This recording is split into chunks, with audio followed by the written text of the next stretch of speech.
Hello everyone. In this video, I will show you how to scan Telegram QR code in mobile from gallery. So all you have to do here, for example, I'm going to send a QR code to my other Telegram account. So I'm going to save this code to my gallery and send this to my other Telegram account through screenshot. Okay, so let me screenshot this one first. And of course, once you have screenshot this, then it will be saved automatically to your gallery. Now, what you're going to do now is you have to open that specific chat or conversation or send this to a specific person. So let me send this to my other Telegram account. So I'm going to search my name here or my other Telegram account's name and then tap this clip icon and send the QR code picture from my gallery.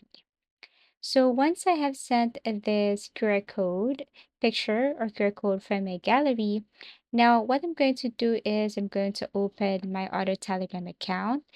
So let's just say I have opened now my Telegram account, my other Telegram account, and I have received that QR code. So if I tap this one, most of the Android users or iPhone users, if you tap this picture, or if you save this to your gallery and then go to your gallery and open this, you have your option if you can open this to your browser or other ways, and it will just show you directly the Telegram account of the specific person.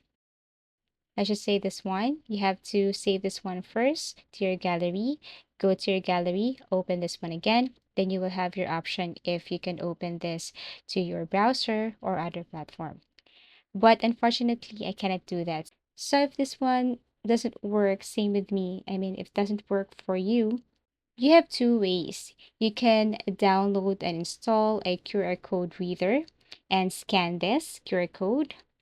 And the other one is that you can just simply ask the username of that person and then search that username on Telegram and add him or her. As easy as that. Thank you for watching and see you again in our next video tutorials.